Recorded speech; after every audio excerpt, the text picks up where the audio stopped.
Si ta ktheni tualetin në magnet pasurie me Feng Shui, ndryshime të vogla, rezultate të mëdha në 2026.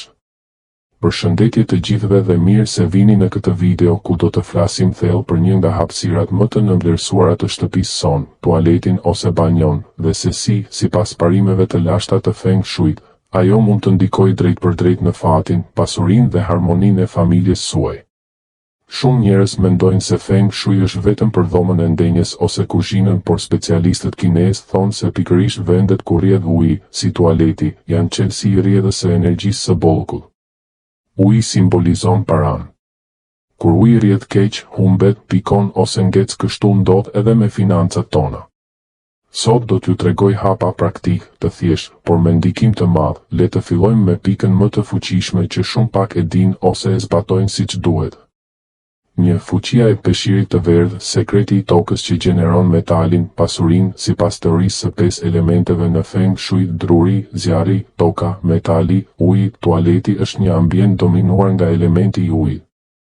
Uji është i fuqishëm, por kur është shumë, ai përmbyt dhe shpëlar energjinë pozitive, sidomos atë të pasurisë. Elementi që e kontrollon dhe e balancon ujin është toka.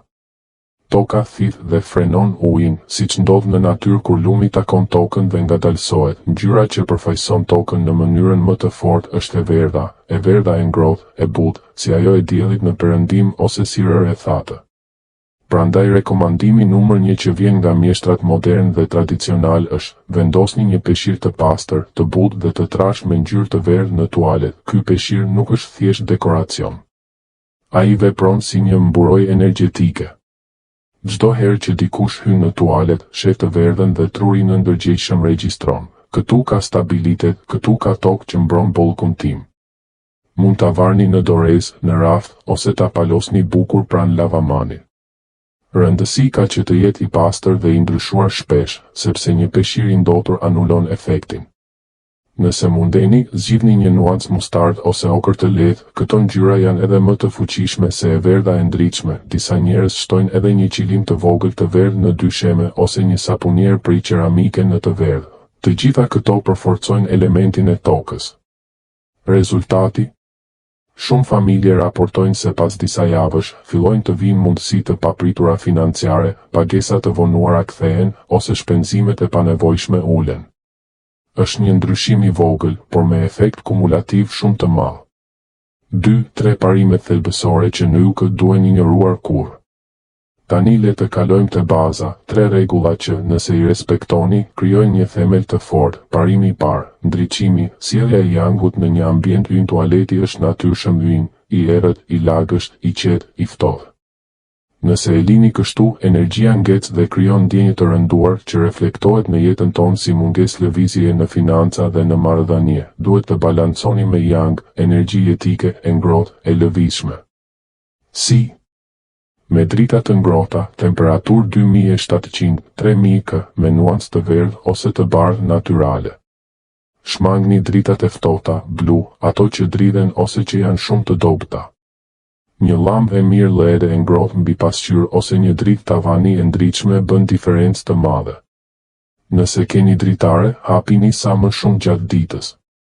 Drita e diellit është yangu më i fuqishëm. Parimi i dytë: pastërtia absolute, largimi i energjisë së errët. Pastërtia në Feng Shui nuk është vetëm higjienë fizike, është largimi i shaqisë, energji negative. Në tualet grumbullohet shumë energji e ndenjur, në fugat e pllakave, poshtë lavamanit, brenda shkarkuesit, pas rezervuarit, në qoshet e fshehura. Kur pastroni thellë, sidomos me uthull ose sodë, produkte natyrale, ju jo vetëm që hiqni pa pastërtitë fizike, por edhe bllokimet energjetike. Rekomandohet pastrim i plot një herë në javë dhe fshirje e shpejtë çdo ditë. Një tualet i pastër, rrjedhje e lirë e çist pozitive në të gjithë shtëpinë. Parimi i tretë: rrjedhjet e ujit, mos lejoni asnjë pikë të humbur uji është para. Çdo pikë që pikon nga rubineti, çdo shkarkues që nuk kullon mirë, është simbol i parave që ikin ngadalë por sigur. Kontrolloni të gjitha rubinetat, shkarkuesit, makinerinë e larjes, riparojini menjëherë. Edhe një pikë në 10 sekonda qindra lekë të humbura në vit. Në Feng Shui, kjo është humbje graduale e mundësive financiare. 3. Gabimet më të mëdha që duhen shmangur urgjentisht. Shumë njerëz bëjnë këto gabime pa e ditur fare, dhe ato po i vjedhin bollkun, shëndetin dhe harmoninë e familjes çdo ditë. Le t'i shohim një nga një, me shpjegim të thellë pse janë problem dhe çfarë mund të bëni realisht sot. Gabimi 1. Pasqyra përballë tualetit ose direkt përballë derës së tualetit. Kjo është ndoshta gabimi numër 1 që shohin mjeshtrat e Feng Shuit në shtëpitë moderne. Pse është kaq i rrezikshëm? Sipas Feng Shuit, tualeti prodhon energji shumë të ulët, shaqi energji të mbetjeve. Pasqyra vepron si një amplifikator dhe shpërndarës, ajo merr këtë energji negative dhe e hedh si një rrezë lazer në të gjithë shtëpinë. Nëse pasqyra është përballë tualetit, çdo herë që dikush e përdor, energjia negative reflektohet disa herë më fort dhe shkon drejt dhomës së gjumit, kuzhinës, dhomës së ndenjes, pra drejt vendeve ku ne pushojmë, ham dhe krijojmë jetën tonë. Rezultati në jetën reale, humbje graduale e energjisë financiare, paratë reflektohen dhe ikin. Probleme në marrëdhënie, sepse energjia negative shkon drejt familjes. Ndjenje e vazhdueshme, ankthi ose lodhje e pa arsye. Si ta korrigjoni menjëherë? Zgjidhje praktike: nëse mundeni, zhvendoseni pasqyrën në një muranësor, jo përballë. Nëse nuk mund ta hiqni, vendosni një perde të lehtë, peshqir të bukur ose perde dushi dekorative që mbulon pasqyrën kur përdorni tualetin. Alternativa moderne: blini një perde magnetike të hollë që ngjitet lehtë në kornizën e pasqyrës dhe e hiqni kur laheni. Ja disa shembuj vizual që tregojnë problemin dhe zgjidhjen. magicbricks.com. Edward Martin.com. Gabimi 2. Bimët e vërteta në tualet, sidomos ato që po kalben. Shumë njerëz vendosin bim në banjo sepse duket bukur dhe freskuese. Por në realitet, ky është një gabim i madh energjetik. Pse është problem? Tualeti ka lagështi shumë të lartë, dritë shumë të ulët, qarkullim ajri të dobët. Shumica e bimëve nuk e durojnë këtë kombinim dhe fillojnë të kalben, të vyshken ose të marrin myg. Një bim që vdes në Feng Shui simbolizon vdekje të energjisë, krijon stagnim të rënd që ndikon drejt për drejt në shëndetin e frymëmarrjes, financat e bllokuara dhe ndjenjen e përgjithshme të ngecjes në jetë. Çfarë ndodh në praktikë? Familje raportojnë se pas vendosjes së bimëve që vdiqen gradualisht, filluan probleme shëndetësore të lehta, ftoje të shpeshta, alergji ose pengesa financiare që nuk shpjegoheshin dot. Zgjidhja më e mirë: hiqni të gjitha bimët e vërteta nga tualeti menjëherë. Nëse doni gjelbërim, përdorni bim artificiale cilësore, ato moderne duken shumë reale, ose foto të mëdha të bimëve të gjalla në mur. Nëse banjo juaj ka dritare të madhe dhe ventilim të shkëlqyer, rrallë, mund të provoni bim speciale për lagështi si, pothos, sansevieria ose fera, por vetëm nëse janë të shëndetshme 100. Këtu mund të shihni dallimin midis bimëve të gjalla që mund të mbijetojnë rrallë dhe situatës tipike ku ato vdesin. Thirsteady.com. Gabimi 3. Koshi i plerave. Pak ky gabim duket i vogël, por ka ndikim të madh. Pse është i keq? Plerat në Feng Shui përfaqësojnë energji të vjetër, të konsumuar dhe të panevojshme. Kur koshi është pak, era, bakteret dhe energjia negative dalin lirshëm në ambient. Kjo krijon një rrjedhje të vazhdueshme të çist pozitive nga shtëpia, efekti kumulativ, ndjenje e rënduar në shtëpi. Shpenzime të panevojshme, sikur parat, kalben si plehrat. Vështirësi për të hequr dorë nga gjërat e vjetra në jetë. Zgjidhja super e thjeshtë. Blini një kosh të vogël, nuk duhet të jetë i madh, me kapak që mbyllet vetë. Zbrazini çdo ditë ose maksimum çdo 2 ditë. Vendoseni poshtë lavamanit ose në një qoshe të fshehur.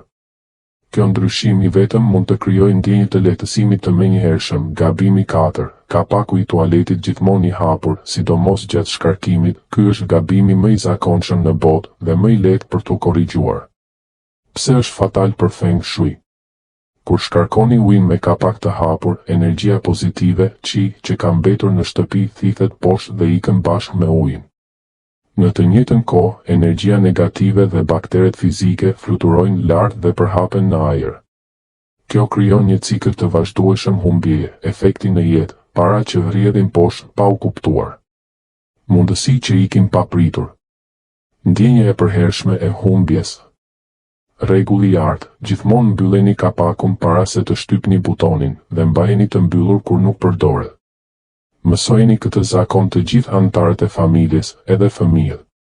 Është ndryshimi më i shpejt që sjell rezultat, për ta bërë edhe më të qartë, janë një krahasim vizual i praktikave të mira dhe të këqija. Bathroomcity.co.uk. Përfundim për pikën 3.